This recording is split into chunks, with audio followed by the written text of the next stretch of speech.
የተወደዳችሁ አድማጮቻችን ተመልካቾቻችን የፓሮሲያ ሚሽን ተከታታዮች እንዴት ሰነበታችሁ? ሁላችሁንም በያላችሁበት ሰላም ይድረሳችሁ እንላለን።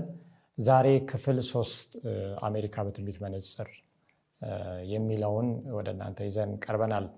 እንግዲህ በመጀመሪያውና ሁለተኛው ክፍል በርካታ ቁም ነገሮችን እንዳገኛችሁ ተስፋ እናደርጋለን። ከወንድሜ አንተነህ ጋር በዚህ ስፍራ ወደ እናንተ ይዘን የምንመጣው ደግሞ ዛሬ ክፍል 3 ይሆናል።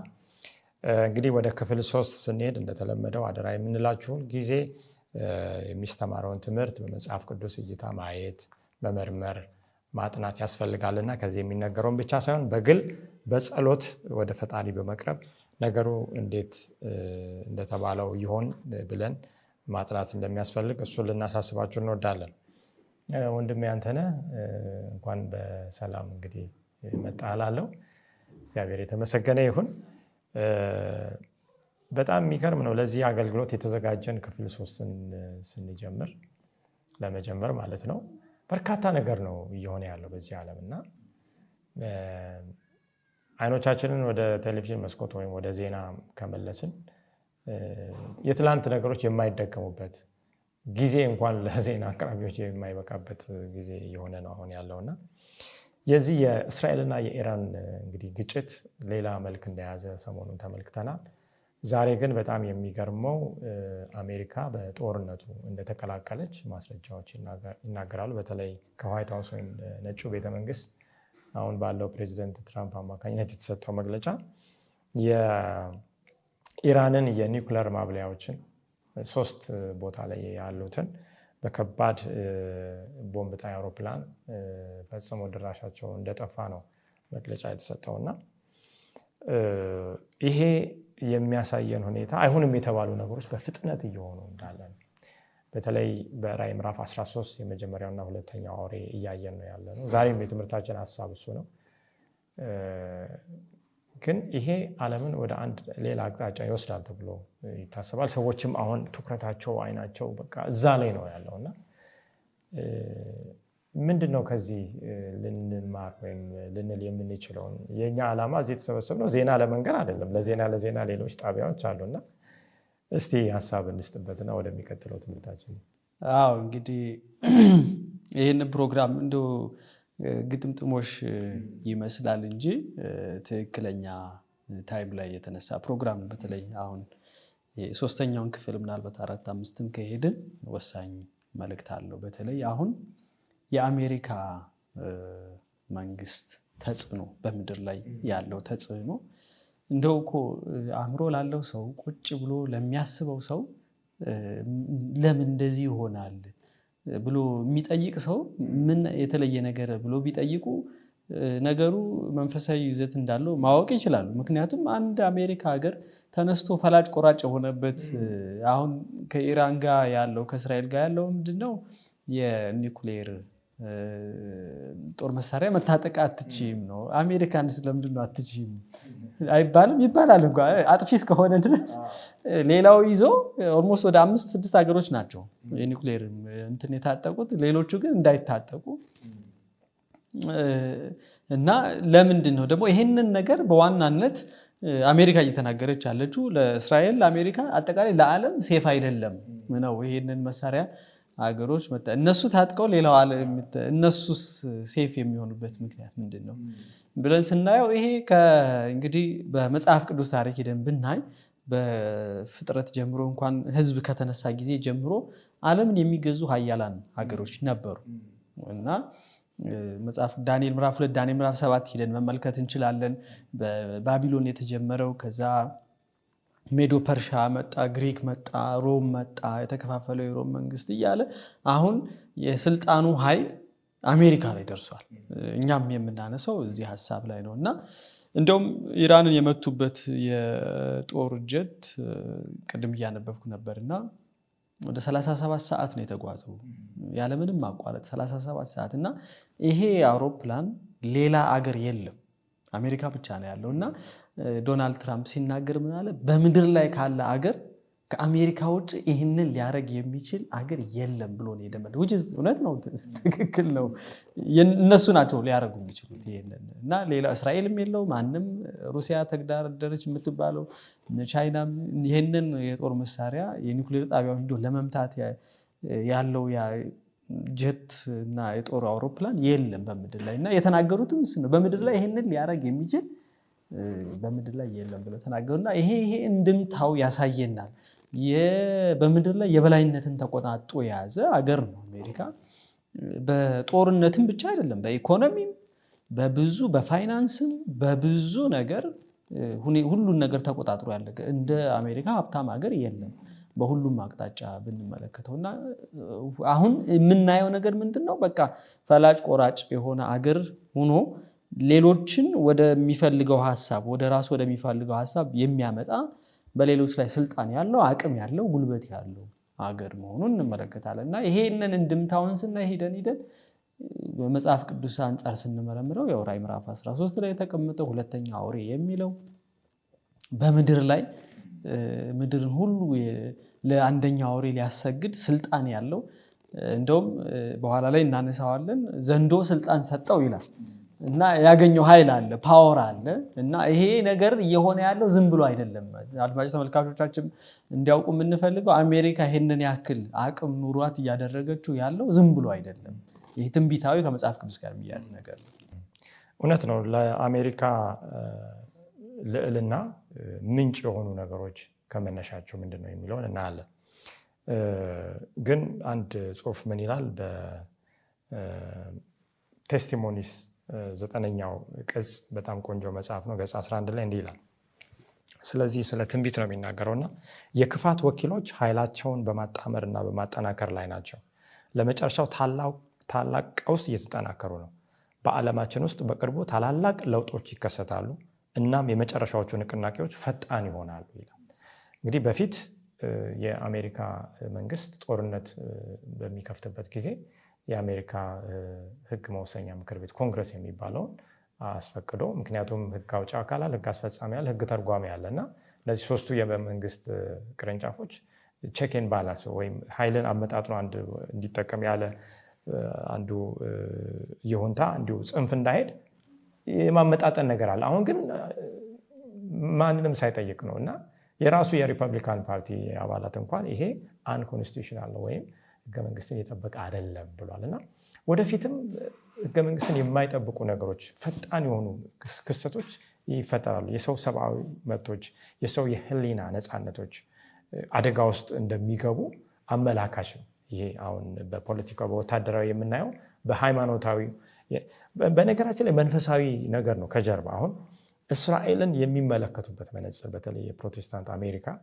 እይታ ሌላ ነው። አሁን መጽሐፍ ቅዱስ የሚያስተምረው መንፈሳዊ እስራኤል እንዳለ የአብርሃም የተስፋው ዘር ወራሾች ሁሉ በክርስቶስ ኢየሱስ የሚያምኑ እስራኤላውያን እንደሆኑ ነው፣ መንፈሳዊ እስራኤላውያን እንደሆኑ ነው ምናምነው። ስለዚህ በስጋ ከአብርሃም የሚወለዱ እነዚህ ሁሉ የአብርሃም ልጆች አይደሉም ይላል ጳውሎስ በሮሜ መልእክት ላይ በግልጽ። ስለዚህ አሁን ግን መሲሁ ገና ይነሳል ብላ የምትጠብቅ እስራኤል፣ እንደገና የዓለምን ተስፋ ደግሞ ከእስራኤል ይሆናል ብሎ የሚጠብቁ ፕሮቴስታንት በመተባበር ይህንን ኢራን የጋራ ጠላትን የሚባለውን ለማጥፋት አሁን እኛ እዛ ፖለቲካዊ አስተያየት ለመስጠት ሳይሆን መጽሐፍ ቅዱሳዊ ትንቢታዊ የሆነ እይታ ያልሆነ ወደ ሌላ አቅጣጫ እየሄደ ያለ እናያለን። እና እውነቱን ግን እነዚህ የመጽሐፍ ቅዱስ ትንቢቶችን ስናይ የምንመለከት ነው። እንግዲህ ወደ ዛሬው ዋና ጭብጥ ሀሳብ እንመለስና በራዕይ ምዕራፍ 13 ላይ የመጀመሪያው አውሬ ከውሃ የሚወጣው ባለፈው ክፍል አይተናል። እንግዲህ ይህ አውሬ መንግስት ነው። ከዛ በኋላ ሃይማኖታዊ መንፈሳዊ እንድምታ እንዳለው መጽሐፍ ቅዱስ ያስተምራል። ከዳንኤል ምዕራፍ 2 ዳንኤል ምዕራፍ 7 ጋር ተመሳሳይ የሆኑ ብዙ ነገሮች አሉ። ከዛ ሁለተኛው አውሬ እንዲሁም የመጀመሪያውን አውሬ ተከትሎ የመጀመሪያው አውሬ በተለይ በሚቆስልበት ጊዜ የመንግስትና ሃይማኖት የነበረውን ጥምረት በሚያጣበት ጊዜ እንደሚነሳና ለመጀመሪያው አውሬ መቁሰል መፈወስ ምክንያት እንደሚሆን እንመለከታለን። እንደው ወደ ሁለተኛው አውሬ ከመሄዳችን በፊት እስኪ የመጀመሪያው አውሬ ላይ ሀሳብ ስጥና እንቀጥል። እንግዲህ ዮሐንስ ራዕይ ምዕራፍ 12 ላይ ስንመለከት የሚያበቃው ትንቢቱን ሄደን ብንመለከት እዛ ላይ የሚሰጠን አንድ ሐሳብ አለ። እባቡም ሴቲቱ በወንዝ እንድትወሰድ ሊያደርግ ወንዝ የሚያህል ውሃ ከአፍ በስተኋላ አፈሰሰ ይላል። ምድሪቱም ሴቲቱን ረዳቻት። ምድሪቱም አፏን ከፍታ ዘንዶውን ከአፉ ያፈሰሰውን ወንዝ ዋጠችው። ዘንዶውን በሴቱ ላይ ተቆጣ። የእግዚአብሔር ትእዛዛት የሚጠብቁትን የኢየሱስ ምስክር ያላቸውን ከዙሪያ የቀሩትን ሊዋጋ ሄደ፣ በባህር አሸዋ ላይ ቆመ ብሎ ይናገራልና አሁን ሁለት ጦርነት አለ። እነዚህ ጦርነቶች እየተደረጉ ያሉት ዘንዶውና ከዘሯ የቀሩት ሴቲቱ ሴት በመጽሐፍ ቅዱስ ቤተክርስቲያን እንደሆነ ይናገራል እና በእውነተኛዋ ቤተክርስቲያን ያቺ እውነተኛዋ ቤተክርስቲያን የምትወከለው ደግሞ በእግዚአብሔርን ትእዛዛት የሚጠብቁ የኢየሱስ ምስክር ያላቸው ክላሲፋይዱ ይሄ ነው። አንድ ቤተክርስቲያን እውነታውን የምናውቀው እግዚአብሔርን ትእዛዛት የሚጠብቅ የኢየሱስ ምስክር ያላቸው የሚለው እና ሊዋጋ ነው። ስለዚህ ያ ጦርነት እየተደረገ ነው እና ይሄ ዘንዶ ጦርነቱን እያደረገ ያለው ኃይል ወኪል ነው። ምዕራፍ 13 ስንመጣ ይናገራል። ቁጥር 2 ላይ ዘንዶ ኃይሉን ዙፋኑን ትልቅም ስልጣን ሰጠው ይላል እና ዲያብሎስ ወይም ሰይጣን የእውነት ጸር፣ የቅድስና፣ የፍጽምና፣ የብርሃን ጸር የሆነው ዲያብሎስ ራሱን ወክሎ የመጣበት ኃይል ነው እና ምዕራፍ 12 ላይ ጦርነቱ አለ፣ ግልጽ ነው። በሴቲቱና በዘንዶ መካከል ሊዋጋ ሄደ፣ በምድር አሸዋ ላይ ቆመ ነው የሚለው። ስለዚህ ያንን ጦርነት ለማድረግ ዘንዶ እየተጠቀመበት ያለው ኃይል ነው። ይሄ ምዕራፍ 13 ላይ ያለው ከባህር የወጣው አውሬ፣ ከምድር የወጣው አውሬ፣ እነዚህ ሁለት ኃይላት ከቤተ ክርስቲያን ጋር ቀጥተኛ የሆነ ጦርነት ሰይጣን የሚጠቀምበት ኃይል እንደሆነ መመልከት እንችላለን። ስለዚህ ራዕይ ምዕራፍ 13 ሲጀምር አንድ አውሬ ከባህር ሲወጣ አየሁ። 10 ቀንዶች 7 ራሶች ነበሩ ይላል። በቀንዶቹ ላይ 10 ዘውዶች በራሶቹ ላይ የስድብ ስም ነበረው ብሎ ይናገራልና ይሄንን እናውቃለን። አውሬ በመጽሐፍ ቅዱስ ያው ዮሐንስ ራዕይ ምዕራፍ 17 ዳንኤል ምዕራፍ 7 ላይ ሄደን መመልከት እንችላለን። መንግስት አገዛዝ እንደሆነ ይነግረናልና 10 ቀንዶች ያየሁት አውሬ ነብር ይመስል ነበር። እግሮቹም እንደ ድብ እግሮች፣ አፉም እንዳንበሳ አፍ። ዘንዶ ኃይሉን ዙፋን ትልቅም ስልጣን ሰጠው ብሎ ይናገራልና ዳንኤል ምዕራፍ 7 ላይ ያሉትን 3 አውሬዎች 3 መንግስታትን አዋቅሮ ባንዴ የያዘ ነው። ዳንኤል ምዕራፍ 7 ላይ ሄደን የምናገኘው ምንድነው? ባቢሎን አለ በአንበሳ የተወከለው። ከዛ በሜዶ ፐርሻ ድብ የሚወክለው፣ የግሪክ ነብር የሚወክለው፣ ከዛ የምታስፈራ አውሬ ይላልና ከሶስቱ በኋላ ከባቢሎን፣ ከሜዶ ፐርሻ፣ ከግሪክ በኋላ የመጣው ኃይል ይሄ የሮም አገዛዝ የሮማን ኢምፓየር የሚባለው በሁለት የሚከፈለው ፓጋን ሮም እና አርመናዊ ሮም እና ጳጳሳዊ አገዛዝ ሮም የሚባለውና እሱን ተክቶ የመጣ። ስለዚህ እዚህ ላይ ምዕራፍ 13 ላይ ሄደን ንጽጽሩን ስንመለከት ከዳንኤል ምዕራፍ 7 ከሶስቱ በኋላ የሚመጣውን ኃይል እየነገረን ያለ እንደሆነ መመልከት እንችላለን እና እነዚህ ይሄ በሶስቱ መወከሉ ምንድነው? እነዚህ 3 ኃይላት ባቢሎን፣ ሜዶ ፐርሻ፣ ግሪክ ኦልሞስት እነሱ የፓጋን ሮም የሚባለው አንድ ባህሪ ነው ያላቸው። አረመናዊ ሮም ናቸው ማለት ከሃይማኖት ጋር ከጣዖት አምልኮ ጋር ከከንቱ ፍልስፍና ከመጽሐፍ ቅዱስ እውነት ከእግዚአብሔር አምልኮ ውጭ የሆነ መርህን የሚከተል ነውና ይሄኛው አውሬም ራዕይ ምዕራፍ 13 ላይ ያለው አውሬ የዛን ስብስብ ይዞ የመጣ ኃይል እንደሆነ እንመለከታለን። ምክንያቱም የሚነግረን እሱ ስለሆነ። ስለዚህ ከራሶቹ ለሞት እንደታረደ ሆኖ አንዱን አየው፣ ለሞት የሆነው ቁስል ተፈወሰ፣ ምድርም ሁሉ አውሬውን እየተከተለ ተደነቀ ይላልና ይሄ አውሬ ለየት የሚል አውሬ ነው። ለምን? ምድር ሁሉ አውሬውን እየተከተለ ተደነቀ። የሆነ የሚያስደንቅ ኃይል አለው ማለት ነው። ምድርን ሁሉ መሳብ የሚችልበት የሚይዝበት ኃይል እንዳለው እንመለከታለንና ይሄኛው ለሞት እንደታረደ ሆኖ አንድ አየሁ የሚለው ሐሳብ እንደምናውቀው እንግዲህ በናፖሊዮ መሰለኝ የጣሊያን የፈረንሳይ አገዛዝ የነበረው ናፖሊዮን የሮም ጳጳሳዊ አገዛዝ ስርዓት ተነስቶ በነበረበት ጊዜ ላይ ጳጳሳዊ አገዛዝ ስርዓት የመንግስት ስልጣን የለውም ብሎ ወስዶ እስር ቤት እንደጣለው እና በዛም ጳጳሱ በእስር ቤት እንደሞተ በ1799 አካባቢ ይመስለኛል በእስር ቤት እንደሞተና ከዛ በኋላ ግን እንደገና በ1929 ላይ በላተራን ትሪቲ በሚባለው ላይ የፈረንሳይ መንግስት በሙሶሊኒ አማካኝነት ለጳጳሳዊ አገዛዝ ስርዓት እውቅና እንደሰጠችና ያ ለሞት የሞተው አበቃለት የተባለው ኃይል እንደገና ተንሰራርቶ ወደ ምድር እንደተመለሰና እንግዲህ ከ1929 በኋላ እስካሁን ድረስ ያለውን ጊዜ ብንመለከት ይሄ ተቋም የሮም ጳጳሳዊ አገዛዝ ስርዓት ተቋም ቫቲካን የምትባል ከተማ አለች። በጣሊያን ሮም ውስጥ የምትገኝ ናት። እንግዲህ አሁን ሀገራችን ኢትዮጵያ ላይ ሮም ኤምባሲ አለ፣ የቫቲካን ኤምባሲ አለ፣ ሁለት አለ። ይሄ የሚያሳየው ይሄ አገዛዝ ስርዓት ሁለት ኃይል እንዳለው የመንፈሳዊና ፖለቲካዊ አገዛዝን ይዞ እየሄደ እንዳለ ግን ምድር ሁሉ ተከተለው የሚለው ሐሳብ ስናይ አሁን እንግዲህ ከ1929 በኋላ የነበረውን ታሪክ ብንመለከት እንዳለ ኦልሞስት የምድር የእምነት እንትን ማማውን ይዞ የነበረ አካል። ምክንያቱም አሁን የምናየው በምድር ላይ በጣም በከፍተኛ ቁጥር በቢሊየን ደረጃ ኦልሞስት ወደ 2 ቢሊየን ከዛ በላይ ነው ይባላል እና እምነት ተቋም ይዞ ያለ የጳጳሳዊ አገዛዝ ስርዓት ነው እና ይሄ ደግሞ ይሄን ዲስክሪፕሽን ፊት ያደርግልናልና ምድር ሁሉ እየተከተለ እንደተደነቀ ልናይ ይገባል። ታላቅም ነገር ቁጥር 5 ላይ ታላቅም ነገር ስድብ የሚናገርበት አፍ ተሰጠው፣ በ42 ወርም እንዲሰራ ስልጣን ተሰጠው የሚል ነገር አለው። ይሄ ስድብ የሚለው ሐሳብ ምንድነው? ዲስክሪፕሽኑን መመልከት አለብን። ከሮም ጳጳሳዊ አገዛዝ ስርዓት ከፓጋን ሮም በኋላ የመጣው ኃይል የሮም ጳጳሳዊ አገዛዝ ስርዓት የስድብ ስም ነበረው ሲል ምን ማለት ነው? ዮሐንስ ወንጌል ምዕራፍ 10 ቁጥር 31 ሄደን መመልከት እንችላለን። ክርስቶስ ከፈሪሳውያን ጋር በነበረው ሰጣ ገባ ከአብርሃም በፊት እኔ ነበርኩ ሲላቸው ሊወግሩት ተነሱ። ለምን? ሰው ሆኖ እግዚአብሔር ነኝ ማለት ስለማይቻል። ግን ክርስቶስ ሰው ነበር፣ አምላክም ነበር ማለት ይችላል። እሱ ስልጣኑ አለው።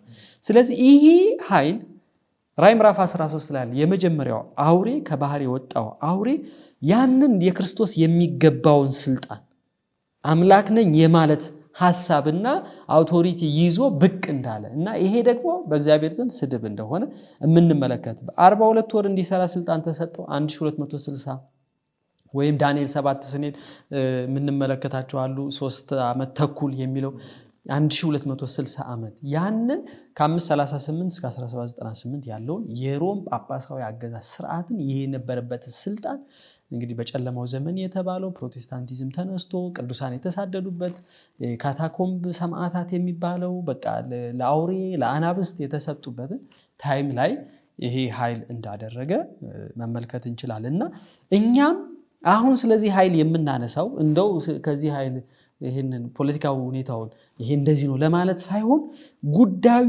ያለው የስድብ ስም ከሚለው ሰው ሆኖ አምላክ ነኝ ከሚል ሰዎችን ከሚያሳስት ወደ ጥፋት ወደ ሞት መንገድ ከሚወስድ ኃይል ጋር ያለ ጉዳይ ስለሆነ እግዚአብሔርም ለዚህ ነው በራእይ ላይ ይሄን መጽሐፍ የሰጠ።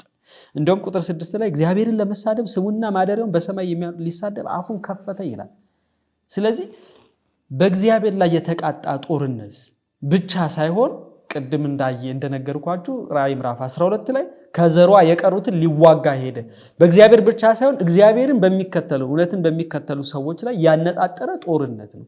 ስለዚህ ያ ጦርነት ደግሞ ዛሬ እኔን ፋንተን ሁላችን ተመልካቾቻችን በምድር ላይ ያሉትን በሙሉ ኢንቮልቭ ያደረገ ወደንም ተገደንም ሳይሆን ምንም ማድረግ በማንችለው ሁኔታ ላይ ውስጥ የገባንበት ጦርነት ነውና ይሄንን ጦርነት ሰው ልብ ብሎ አስተውሎ በዚህ ዘመን ላይ ከየትኛው ወገን መቆም እንዳለበት ማወቅ አለበት እና ይሄንን ኃይል እግዚአብሔር እዚህ ጋር ሲነግረን ጉዳዩ ከእግዚአብሔርና እግዚአብሔርን ከሚከተሉት በተቃራኒ ደግሞ ዲያብሎስ ዘንዶ እና የሱን ተከታዮች በምድር ላይ አሰልፎ ያለውን ጦርነት እንጂ አሁን ዛሬ ላይ የምናየው ይሄ በቃ የኢራን የእስራኤል አሜሪካ ይሄ ፊዚካሉ ጦርነት ከዛ ጀርባ ያለው ዋናው ጦርነት ይሄ እንደሆነ ልንመለከት ይገባልና ይሄንን ኃይል አይደንቲፋይ አድርገን አሁን ላይ በዚህ ዘመን ላይ ያለውን ተጽዕኖ በኋላ ላይ መመልከት እንችላለን።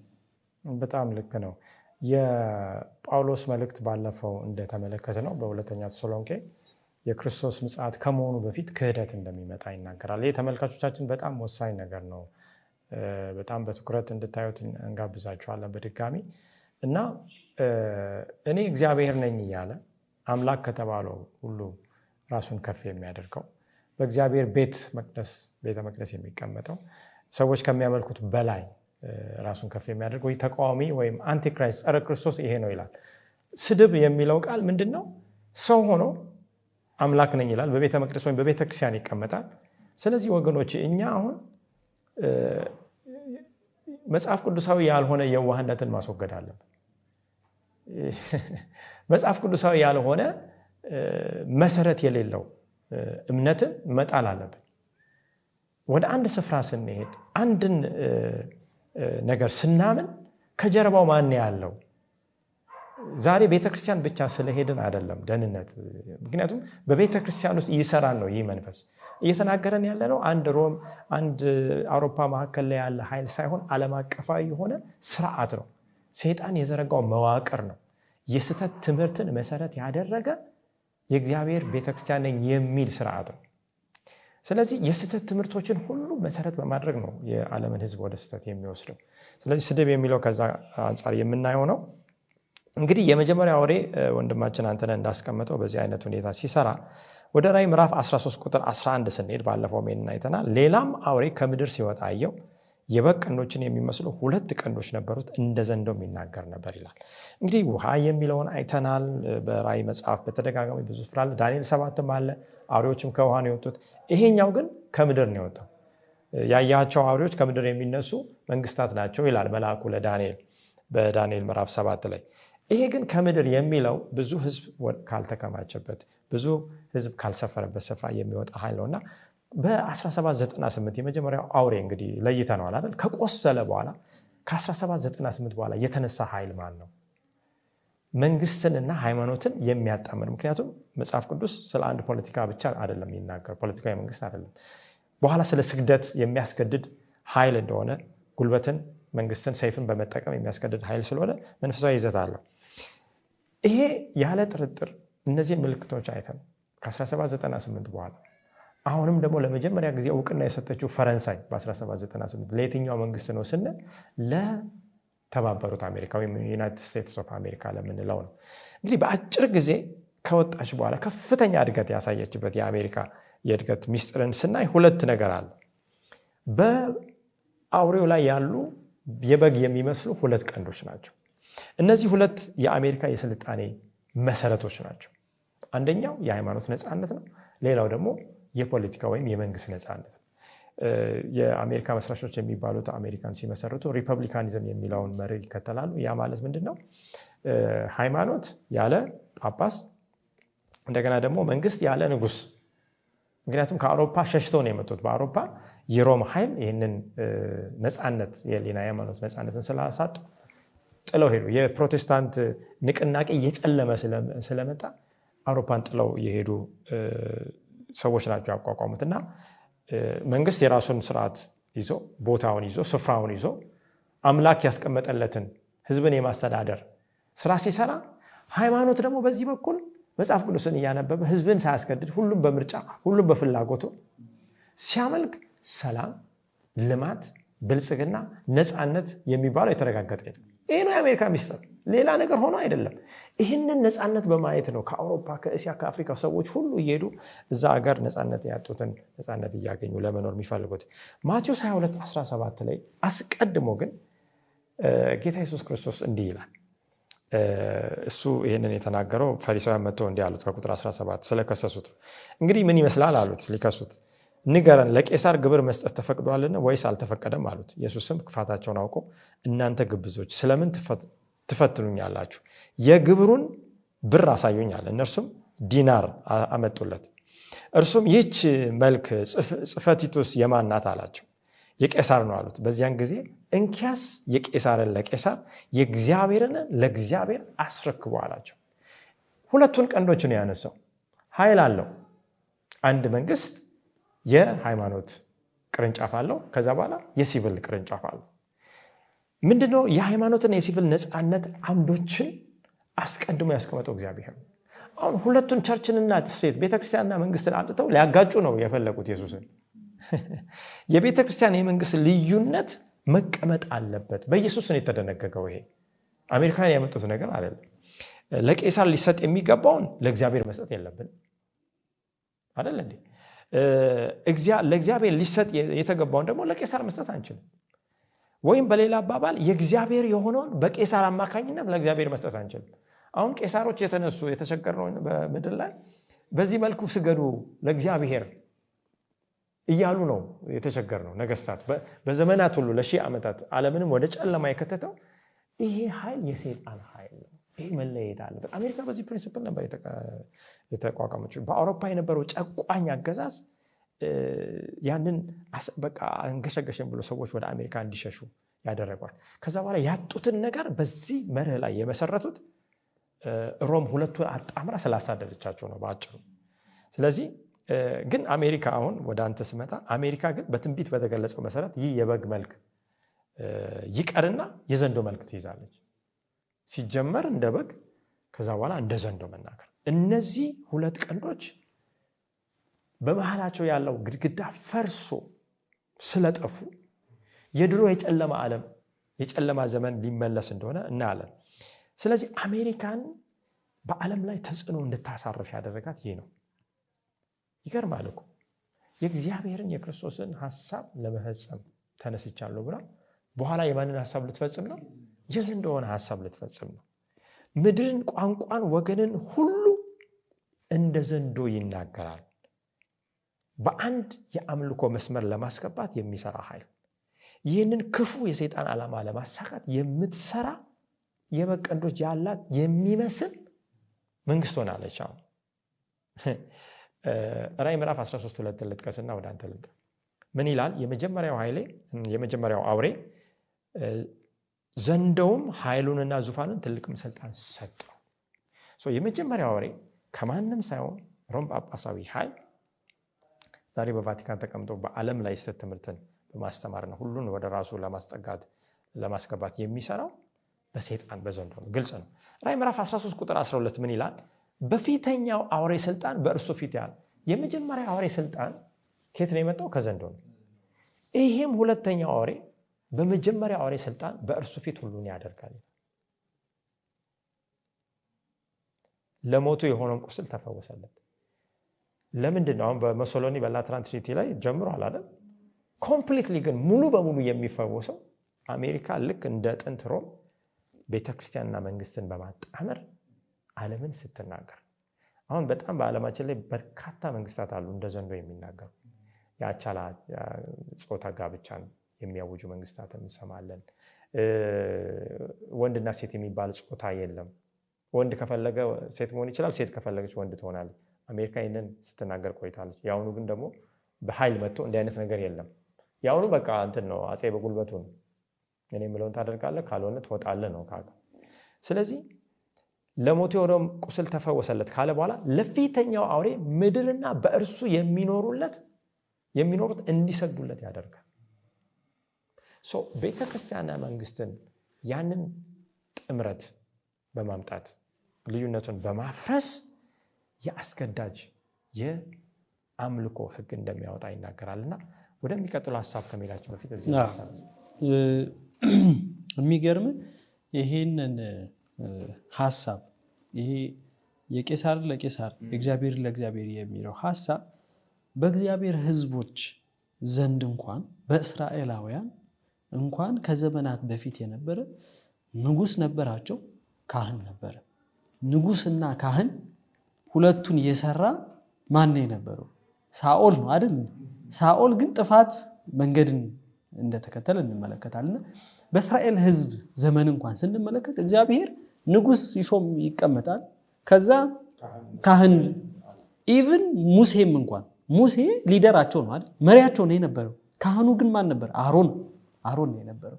ሁለቱን ስራ አንድ ላይ ተደርጎ ሲሄድ ግን ችግር ይመጣል። ሁልጊዜ ችግር ነው የነበረው። በእስራኤል ታሪክ የምንመለከተው እሱ በሳኦል ላይ አታድርግ የተባለውን ነገር የካህናቱን አገልግሎት ለካህናት እንዲተው ነው። እሱ ንጉስ ነው፣ እንደ ንግስናው እንዲቀጥል ነው የተነገረው። እሱን ባለማድረጉ ምንድነው የሆነው? የሰይጣን መንፈስ ሙሉ እንደተቆጣጠረው፣ ከእግዚአብሔር እንደራቀ፣ መንግስቱም እንደተወሰደበት መጽሐፍ ቅዱሳችን ይናገራል። ስለዚህ አሁን የዚህ አይነት ጥምረቶች ሊያመጡ የሚችሉት ነገር ምንድነው ብለን ስናይ የሰይጣን በምድር ላይ የመፈንጨት ባህሪን ይዞ ይመጣል። ልክ እንደ ሳኦል መንግስትህ ተወሰደብህ፣ ካንተ ተወሰደ ተብሎ ነው የተነገረውና ከዛ እሱን ማነጻጸር እንችላለን። ይህንን ሐሳብ ይዘን ያንን ሲያደርግ ሳኦል ወዴት ነው የሄደው? ከዛ እግዚአብሔር መንፈስ ከሱ ከራቀው በኋላ ከተለየው በኋላ ወደ ጠንቋይ ነው የሄደው፣ which is የሰይጣን መስመር ውስጥ ነው የገባው። ስለዚህ አሁንም መንግስት ሁነው መንፈሳዊነትን ይሄን የእግዚአብሔር ይሄ በቃ መንፈሳዊነትና ፖለቲካን ሁለቱን አጣምሮ ለመሄድ የሚፈልግ ማንኛውም መንግስት አሜሪካ ብቻ አይደለም ኢትዮጵያም ሊሆን ይችላል ኬንያም ሊሆን ይችላል ጅቡቲም ሊሆን ይችላል ሌላም ሊሆን ይችላል ይሄንን የሚያደርጉ ሀገራት በዘቀጠ የሞራል ውድቀት ውስጥና ቀውስ ውስጥ እንደሚገቡ መጽሐፋችን ይናገራል እንደውም እንመለከት የበለዓም ታሪክ ማንሳት እንችላለን እኔ ሳጠና እንትን ያልኩት የበለዓም ነብይ ነው የእግዚአብሔር ነብይ ነበር ከዛ መንግስታት መጡ እስቲ የእስራኤልን ህዝብ ምን ከርስ አርግልን ያሉት እና መንግስታት መተው ከነቢያቶች ጋር ግንኙነት በሚፈጥሩበት ጊዜ የአንድን ህዝብ ለማጥቃት ለማሸነፍ መንፈሳዊነትንና ፖለቲካዊነቱን ማጣመር ሲጀምሩ ውድቀት ነው የሚመጣው ሌላ ነገር ምንም አንመለከትም በመጽሐፍ ቅዱስ ታሪካችንና ይሄም በመጨረሻ ዘመን እየሆነ ያለ ነገር እንደሆነ መመልከት እንችላለንና እሱን እናያለን ይሄ ግን እየሆነ ያለው ለምንድነው አሁን ሰይጣን ክርስቶስን መምሰል ስለሚፈልግ ነው ምክንያቱም ይሄንን ሁለት ኃይል ይዞ መሄድ የሚቀጥለው ብቸኛው ክርስቶስ ብቻ ነው ልዑል ነው ካህንም ነው አይደል መጽሐፍ ቅዱሳችን ይናገራል ዳንኤል ምዕራፍ 7 ላይ የሚናገረው ምንድነው የልዑል ቅዱሳንን ይሰባብር ዘንድ አይደል ልዑል እንግዲህ ገዢ ነው ያገረ ገዢ ነው እንጂ እንትን የለው መንፈሳዊ እንትን የለው ግን ካህንም ነው ደግሞ ይሄንን የክርስቶስን ቦታ ቅድም ያለው የስድብ ስም የተባለ የክርስቶስን ቦታ የመያዝ ይሄ ለአምላክ ለሚደረገው ስግደት ለአምላክ የሚሰጠውን አምልኮ ለመያዝ የሚደረግ ሽቅድድም ጦርነት እንደሆነ መገንዘብ እንችላለንና እዚህ ላይ ራዕይ ምዕራፍ 13 ላይ የሚገርም ለሞት እንደታረደ ሆኖ አንዱን አየው ከራሶቿን ለሞት የሆነ ቁስል ተፈወሰለት ይላል እና እሱም ብሎ 42 ወር ስልጣን ተሰጠው 3 ዓመት ተኩል ማለት ነው ክርስቶስ ራዕይ ምዕራፍ 4 ላይ ሄደን የታረደውን በግ የሚመስል በእግዚአብሔር ዙፋን ላይ ነበር እንደታረደም በግ ሆኖ አየው ይላል ይሄ አሁን ክርስቶስ ሞቶ ተነስቷል አይደል በሶስተኛው ቀን ነው የተነሳው እዚህኛውም 42 3 ዓመት ተኩል ማለት ነው እሱን መመልከት እንችላለን ስለዚህ ይሄ ኃይል አሁንም ጉዳዩ ያለው በቃ ክርስቶስ ያደረገውን ነገር አይደል ለማድረግ በቃ ትግል ውስጥ እንዳለ ለመፈጸም እና አምልኮን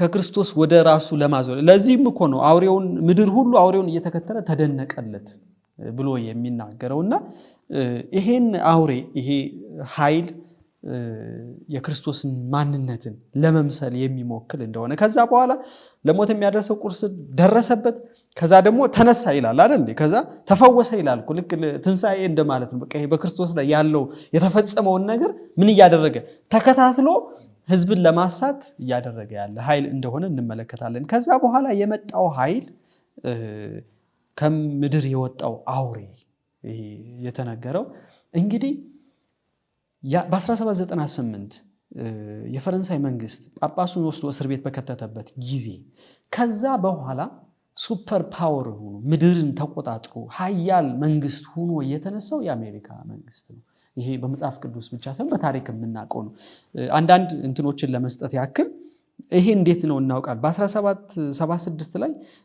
ዲክላሬሽን ኦፍ ኢንዲፔንደንስ a new nation begins ይላል አዲስ ህዝብ ኃይል እንደተነሳ በቃ ኢንዲፔንደንሳቸውን እንዳወጁ እንመለከታለን በ1787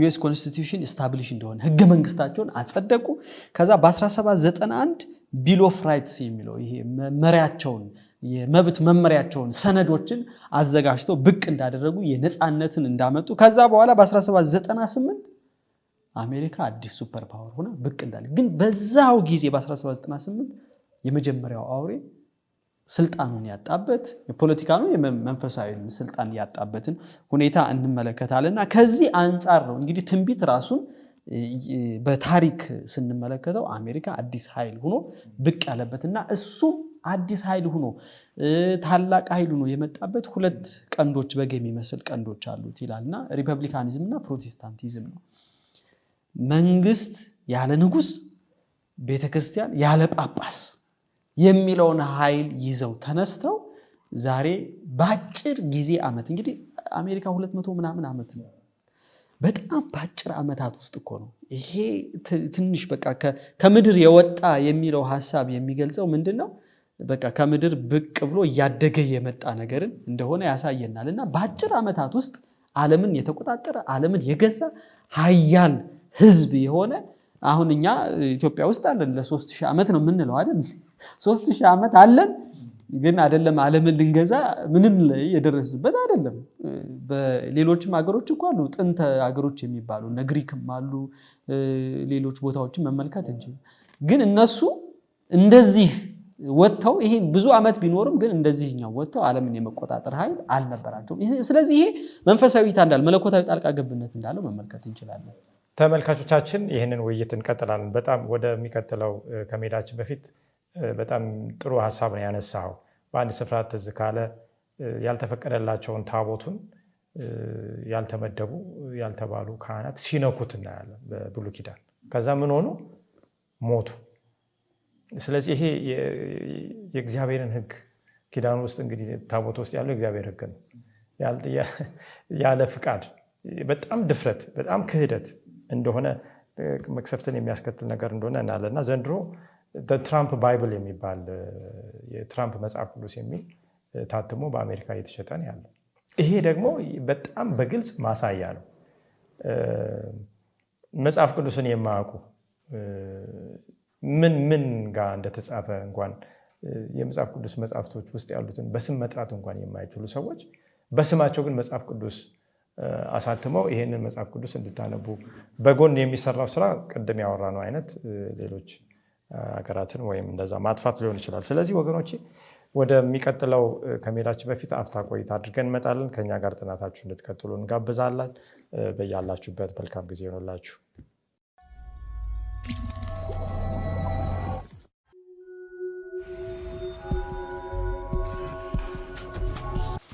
ተመልሰናል ከአፍታ ቆይታ በኋላ እንዴት ቆያችሁ ተመልካቾቻችን የራዕይ ምዕራፍ 13ን የመጨረሻውን ዘመን አስተምሮ በተመለከተ የሚናገረውን ያያየን ነው በተለይ ከቁጥር 11 ጀምሮ እየተመለከትን ነው 11ን 12ን አይተናል 13 ላይ ራዕይ 13 ማለት ነው ምን ይላል ይህ ሁለተኛው ራዕይ እሳትንም እንኳን ከሰማይ ወደ ምድር በሰው ፊት እስኪያወርድ ድረስ ታላላቆችን ምልክቶች ያደርጋል ይላል ላቋርጥህና እዚህ ላይ ያለውን ሐሳብ 12ኛው ላይ ያለውን ሐሳብ ተመልካቾቻችን ትንቢታዊ እንደሆነ እንዲመለከቱ በፊተኛው አውሬ ስልጣን በእርሱ ፊት ሁሉን ያደርጋል ለሞት የሆነ ቁስል ተፈወሰለት ለፊተኛው አውሬ ምድርና በእርሱ እንዲሰግዱለት ያደርጋል ስለዚህ የሁለተኛው አውሬ ወይም የአሜሪካ አገዛዝ መንግስት አሁን ስልጣኑን ኤክሰርሳይዝ ያደረገ ያለው ለመጀመሪያው አውሬ ወይም ደግሞ ለጳጳሳዊ ለሮም ጳጳሳዊ አገዛዝ ስርዓት ምድር ሁሉ እንዲሰግድ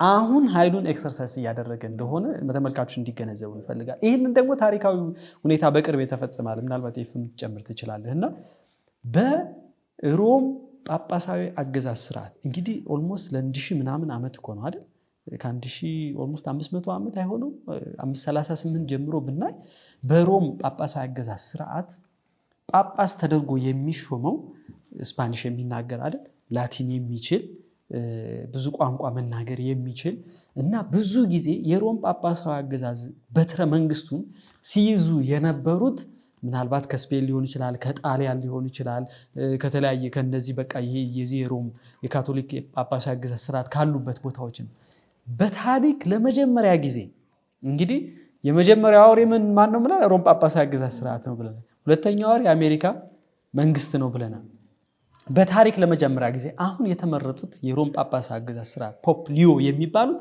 ለመጀመሪያ ጊዜ አሜሪካዊ ጳጳስ ተደርጎ ሲሾም በታሪክ ለመጀመሪያ እንግዲህ አሁን ሱፐር ፓወሩን ማን ይዞታል ፖለቲካውን ወታደራዊ ኃይሉን ማን ይዞታል አሜሪካ ይዞታል አሁን ጳጳሳዊ አገዛዝ ስርዓቱን ደግሞ ማን ይዞታል የአሜሪካ ተወላጅ ሆነ አይ ቲንክ ከቺካጎ መሰለኝ ቺካጎ አካባቢ የተወለደ አሜሪካዊ ጳጳስ በታሪክ ለመጀመሪያ ጊዜ አሜሪካዊ ጳጳስ ሆኖ ተሽሞ ተደርጎ ማያውቅ ስለዚህ አሁን እንግዲህ ሁለቱን ስልጣን ይዟል አሜሪካዊ ተወላጅ የሮም ጳጳሳዊ አገዛዝ ስልጣን ይዟል አሜሪካ ደግሞ ፖለቲካዊ ኢኮኖሚው ሶሻል ይሄንን ነገሮችን ስልጣኑ በዚህኛው በኩል ይዘው ይሄ ምን ነግረናል በትንቢት ነገሮች እየተፈጸሙ እንደሆነና አሁን ቀጥሎ ምን መጣው ቁጥር 13 ነው ቀጥል ይሄንን ለመጨመር እውነት ነው ፖፕ ሊዮ 14ኛ ነው እንግዲህ አሁን ሊቀ ጳጳስ ተደርጎ የተሾመው እሱ ከዛሬ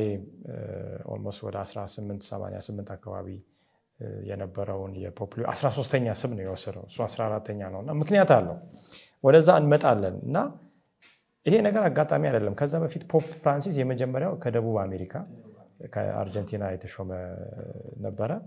አሁን ደግሞ እሱ ከደቡብ አሜሪካ ከሰሜን አሜሪካ 14ኛው ተሾሟልና እንደውም ፖፕ ፍራንሲስ ከሞተ በኋላ ዶናልድ ትራምፕ እኮ የጳጳሱን ልብስ ለብሶ ፎቶ ተለቋል። ስክሪን ላይም ማሳየት እንችላለን። እና ሰውየው አሜሪካዊ ሳይመረጥ ነበረ ትራምፕ በዛ ልብስ። አጋጣሚ እንዳልሆነ ነው እኔ ማምነው። ምክንያቱም የሚሰራው ስራ ሁሉ አእምሮን መጀመሪያ ብሬን ዎሽ የማድረግ የማዘጋጀት ነገር ነው እና ትራምፕ ታየ። ከዛ በኋላ ከስት ቀን በኋላ የመጀመሪያው አሜሪካዊ ጳጳስ ሆነ። ዶናልድ ትራምፕ ያቅ ነበር በኔ እይታ። እንደዛ ዝም ብሎ አሁን የአሜሪካ ፕሬዚዳንት ነው፣ ሱፐር ፓወር የሆነ ዓለም ላይ አለ የሚባል ፕሬዚዳንት፣ ሀያል አገር መንግስት ፕሬዚዳንት ሆነህ ዝም ብለህ መቼም ሶሻል ሚዲያ ላይ ወጥተህ የሆነ ነገር አትለቅም አይደል እንዴ? እና እሱ የለቀቀው ደግሞ ኖርማል ነገር አይደለም። የጳጳስ ልብስ አለባበስ ለብሶ ነው። ምን ማለት ነው? ያ መልእክት ነው። ፖፑ ከመመረጡ በፊት አሜሪካዊ ነው። እና እንደው አሁን ዶናልድ ትራምፕ እየተናገረ ያለው ሀሳብ አለ። አሁን ተቆጣጥረናል፣ ሁሉን ነገር በእጃችን ይዘናል። ኢቭን በፋይናንስ ስትመጣ ለዩናይትድ ኔሽን ለዩኤስኤዲ የሚረዱትን ሁሉ አብዛኛውን ነገር በሙሉ በቁጥጥራችን ስልጣኖችን በቁጥጥር በእጃችን እያስገባን አስገብተናል፣ ይዘናል። እና ሀሳቡ ምንድነው? የዶናልድ ትራምፕ አሜሪካን ሜክ አሜሪካ ግሬት አጌን ነው የሚለው። ታላቅ ማድረግ ነው። ያ ደግሞ አንድ ሀገር ታላቅ የሚሆነው ደግሞ በሁሉም ቦታ ስልጣኑን መቆጣጠር ሲችል በምድር ላይ ያለው እና ከዛ ጋርም ራሱ የተያያዘ ስለሆነ ያውቃል። እሱ ሁኔታዎችን ከበስተጀርባ የሚደረጉትን ድራማዎች ያውቃሉ።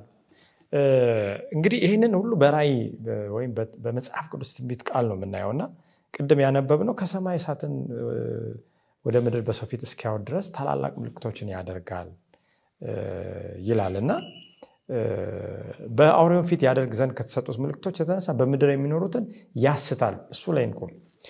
እሳት ከሰማይ ማውረድ በመጽሐፍ ቅዱስ ላይ በዘፍጥረት 19:24 ላይ በሰዶምና በገሞራ ላይ ከእግዚአብሔር ዘንድ ከሰማይ እሳትና ዲን ዘነበ ይላል። ከእግዚአብሔር ዘንድ ነው። የራእይ 13 ግን ከእግዚአብሔር ዘንድ ነው ወይ? አይደለም። ምክንያቱም አውሬው የሚያዘንብ የማንን ይመስላል ግን? የእግዚአብሔርን ይመስላል።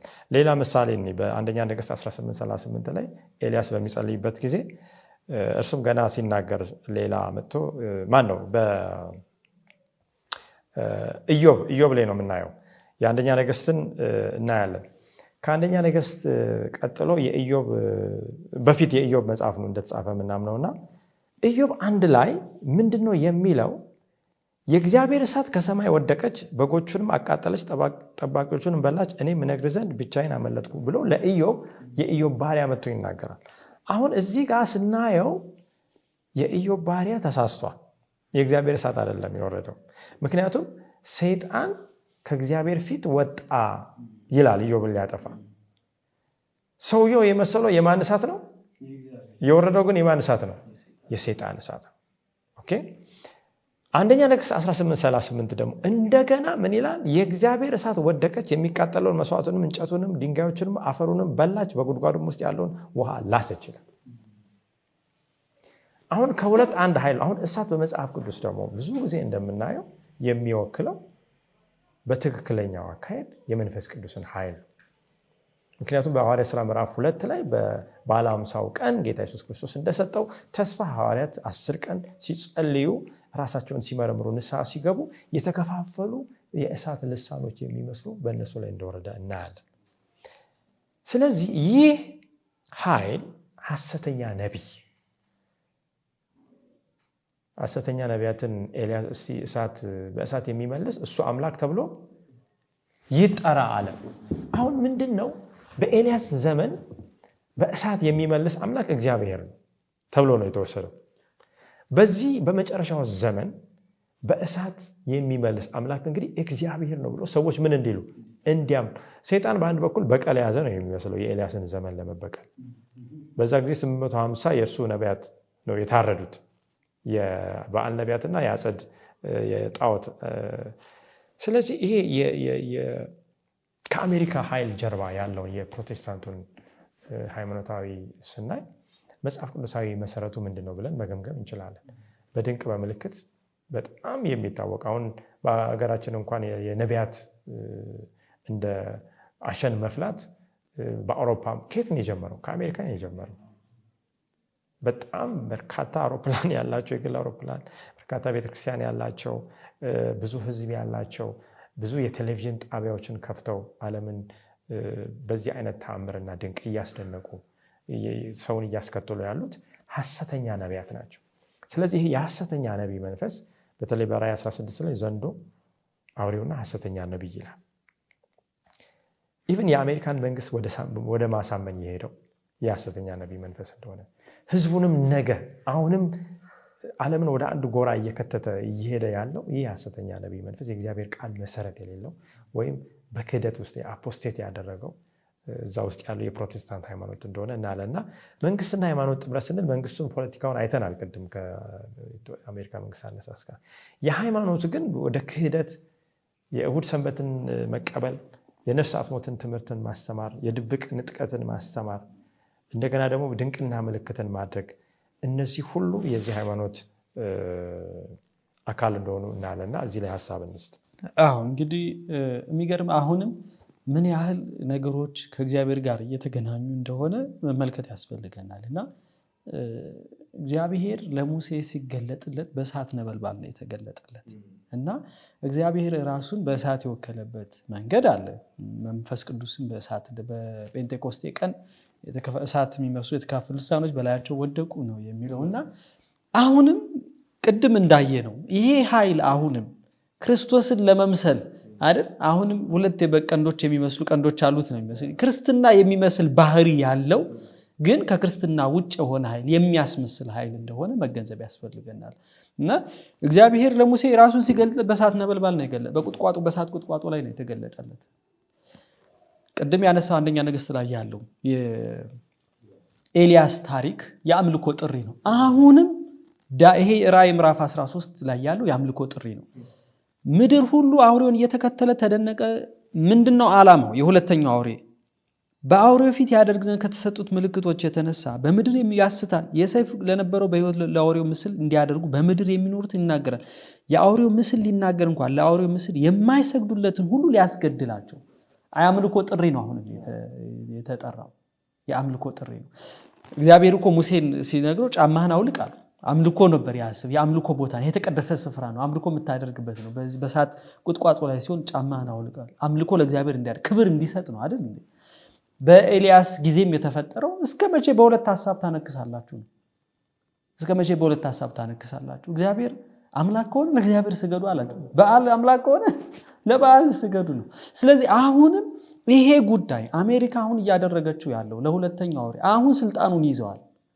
የጳጳሳዊ አገዛዝ ስርዓት የአሜሪካዊ ተወላጅ ነው፣ ይዟል ስልጣኑ። አሜሪካ የፋይናንሱንም የጦሩንም የሁሉንም ስልጣን ይዘዋል። ሁሉንም ስልጣን በእጃቸው ገብቷል። አሁን ከዚህ በኋላ የሚቀረው ምንድነው? ይሄ እንደ ዘንዶ የመናገር በግ የሚመስለው አይደል? እሳት ከእግዚአብሔር የመጣ የሚመስለው ነገር ምንድነው? እንደ ዘንዶ የመናገር የአምልኮ ጥሪ ይመጣል አሁን። ስለዚህ እኛ አሁን በዚህ ዘመን ያለን ሰዎች ነቅተን መጠበቅ እንዳለብን፣ እየተፈጠረ ያለው ነገር ትንቢታዊ እንደሆነ ዝም ብሎ እንዳልሆነ መገንዘብ ያስፈልገናል። ስለዚህ እሳት ከሰማይ ያውርዶ በምድር በሰው ፊት እስኪያወድ ታላላቅ ምልክቶችን ያደርጋል። ዘዳግም ምዕራፍ 13 ሂደን ብንመለከት ይሄ ሐሳብ ተቀምጧል። ይሄን ሂደን መመልከት እንችላለን። አሁን ምልክቶች ይደረጋሉ፣ አይደረጉም አይደለም። ምልክቶች ይደረጋሉ፣ ድንቅ ታምራቶች ይደረጋሉ። ይሄው መጽሐፍ ቅዱስ እየነገረን ታላላቅ ምልክቶችን ያደርጋሉ። በቃ ግን ያ ምልክት ከማን ነው? ከማን ነው የመጣው?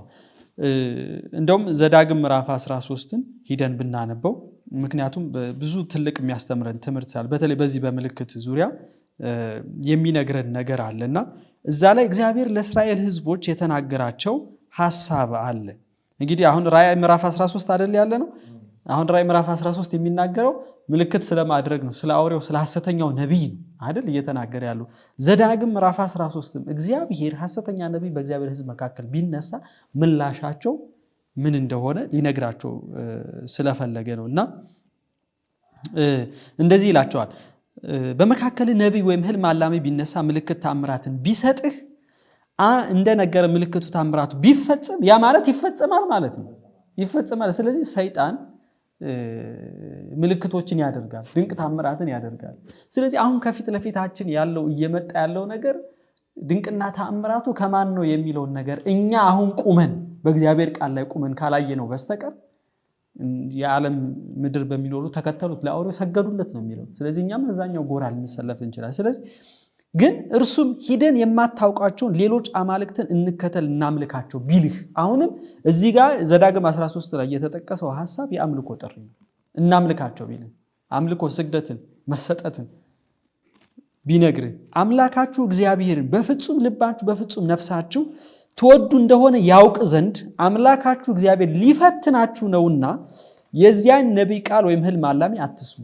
ስለዚህ አሁን ይሄ ለኛ ይሄ ዘመን ምንድነው? የፈተና ዘመን ነው ማለት ነው አይደል? እንደ ዘንዶ ይናገራል ይላል አይደል? ዘንዶ ከመጀመሪያው ነፍሰ ገዳይ አሳዳጅ ነው እሱ። ስለዚህ አሁን ለክርስቲያኖች በእግዚአብሔር ለሚኖሩ ሰዎች እየመጣ ያለው የፈተና ጊዜ ነው።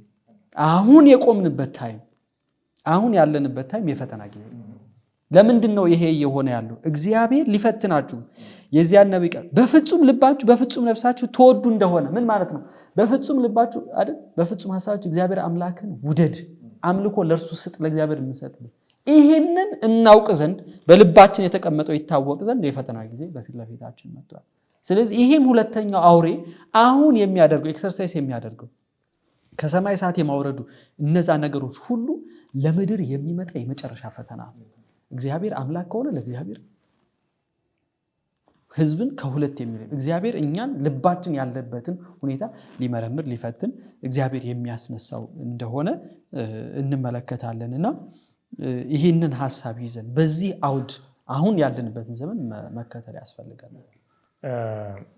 ጥንት የሮም ካቶሊካዊት ቤተክርስቲያን በምድር ላይ የነበሩትን ነገድ፣ ቋንቋ፣ ህዝብ፣ ወገን እርሷ በወሰነችው በካህናቱና በጳጳሱ በተደነገገው አንድ መንገድ ብቻ ስግደትን እንዲያደርጉ ሃይማኖታዊ ተግባራትን እንዲያደርጉ ስትናገር ነበር። እንደ ዘንዶ ማለት ነው። ምክንያቱም የተቀበለችውም ስልጣን ከማን ነው? ከዘንዶ ነው። አሁንም እንደ ዘንዶ ይናገራል ሲል ሮሜ የአውሬው ምስል የሚለው ምንድነው? ይሄ the image of the beast የሚለው የሁለተኛው አውሬ ማለት ነው። የመጀመሪያው አውሬ መንግስትንና ሃይማኖትን በማጣመር ነው የሰራው። ሁለተኛው አውሬ መንግስትና ሃይማኖትን በማጣመር ሲሰራ ምስል ያበጅለታል። ያንን ይመስላል ማለት ነው። አሁን እኛ የክርስቶስን ባህሪ እንድናንጸባርቅ የክርስቶስ ምስል በውስጣችን እስኪሳል ድረስ ጳውሎስ በገላትያ መጽሐፍ ላይ እናንተ የገላትያ ሰዎች ለእውነት እንዳትታዘዙ ማን አዚም አደረገባችሁ? ክርስቶስ ኢየሱስ እንደተሰቀለ ሆኖ በፊታችሁ ተስሎ ነበረ ይላል። የክርስቶስ ምስል በእኔና ባንተ የሱ ባህሪ ማለት ነው። የሁለተኛው አውሬ የመጀመሪያውን አውሬ ባህሪ ሲተገብር የአውሬውን ምስል ያቆማል። አሁን በደንብ ሴትአፕ እየተደረገ ነው፣ ኢሜጅ ወይም እየቆመ ነው። በዋይት ሃውስ ዛሬ ለዋይት ሃውስ ፌዝ ኦፊስ አለ፣ የእምነት ቢሮ በትራምፕ ጊዜ ተሰምቶ ማይታወቅ እና የዛ ኦፊስ ደግሞ ኃላፊ ሴት ፓስተር ናት፣ ሴት ቄስ ናት። ሴት ቄስ መጽሐፍ ቅዱስ ላይ አንብበሃል? አላነበብንም። የለማ ካህናቶች የምናውቃቸው አሮን ናቸው። ከሌዊ ዘር የሆኑት ወንዶች ናቸው ካህናት የምናውቀው እነሱን ነው። ኢየሱስ ክርስቶስ ከካህናት ዘር ሆኖ ነው ያዳነን የእግዚአብሔር ልጅ። እና ሁለተኛው ከምድር የወጣው አውሬ የቤተክርስቲያን የቤተ መንግስትን ጥምረት በመፍጠር ሰዎች በህግ በተደነገገው በአንድ መንገድ ብቻ እንዲሰግዱ መንግስታዊ፣ ወታደራዊ፣ ኢኮኖሚያዊ ስልጣኑን ሁሉ በመያዝ አሁን በጣም የሚገርመው አታላይ መሆኑን የምታውቀው ሪሊጂየስ ፍሪደም ኮሚሽን የሚባል ደግሞ ተቋቁሟል። እና የሃይማኖት ነፃነት ኮሚሽን የሃይማኖት ነፃነት የህሊና ነፃነት አደጋ ውስጥ በገባበት ጊዜ አሁን በአሜሪካ እንደ ቴክሳስ፣ ሉዊዚያና በተሰኙ ግዛቶች ውስጥ 10ቱ ትእዛዝ በትምህርት ቤቶች ግድግዳ ላይ እንዲለጠፍ ውሳኔ ተወስኗል። በኋላ ምንም እንኳን ለፌደራል ፍርድ ቤት ይግባኝ የተባለ ተፈጻሚነቱ ችግር ውስጥ ቢገባም ማለት ነው።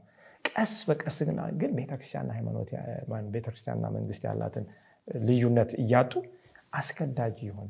ለምንድን ነው ይሄ የሚለጠፈው? ይሄ እኮ ከህገ መንግስታችን ዋና መርህ አስተሳሰብ ጋር መንግስት ማንኛውንም ሃይማኖት በመደንገግ ሰዎችን ግዴታ ውስጥ አስገባም ከሚለው ይጋጫል ሲል አንደኛው ሌላኛው ምንድነው የሚደግፈው? አይ ይሄ እኛ ቀድሞዎችን ምድር የመሰረቱት ታሪካዊ ነገራችንን አባቶቻችንን ለማስታወስ እንጂ እንደዚህ የተባለ ነው ጥንትም የወጣው ሕግና አሁን ወደ መጨረሻው ስንመጣ ወገኖቻችን እግዚአብሔር ሰዎችን የሚያድንበት መሰረታዊ ሰማያዊ መርህ ፍቅር ነው።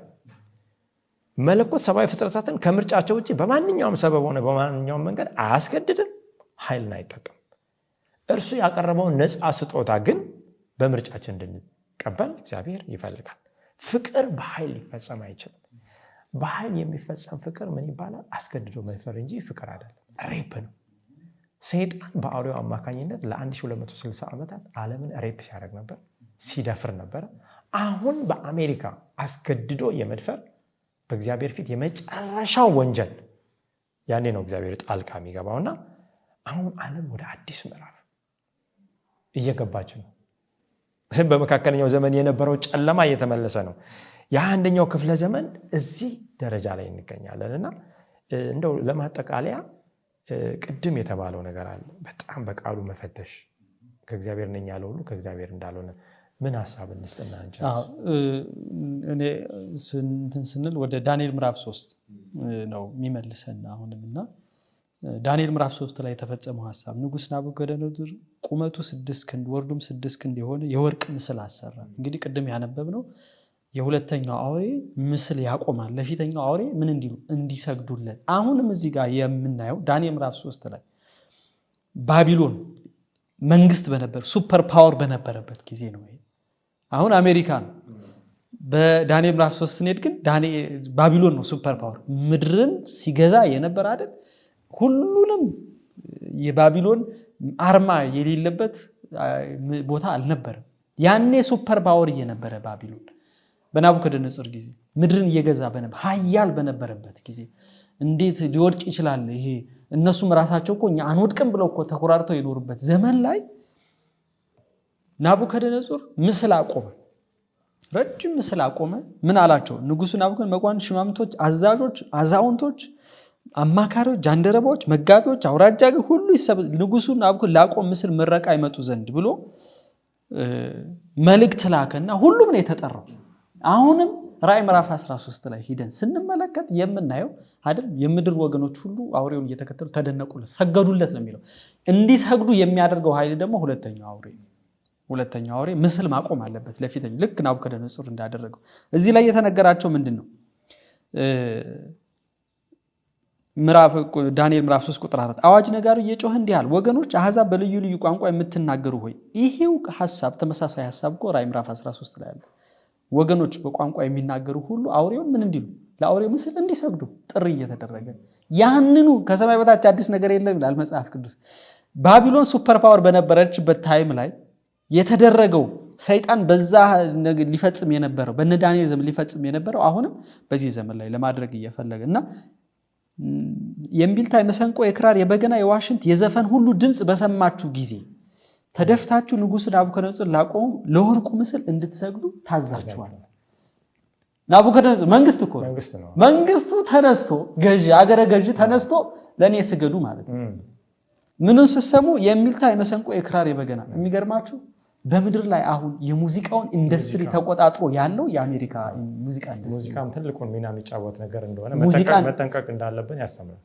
በጣም እነ ማይክል ጃክሰን በጣም ታዋቂ የዓለም ታዋቂ ሙዚቀኞች በሙሉ አሁን ኃይሉን እንግዲህ ተመልከቱ። መንፈሳዊ ይዘዋል፣ ጳጳሳዊ አገዛዝ ስርዓቱን አሁን ይዘዋል፣ ፖለቲካውን ይዘዋል አይደል? ወታደራዊ ኢኮኖሚውን ይዘዋል።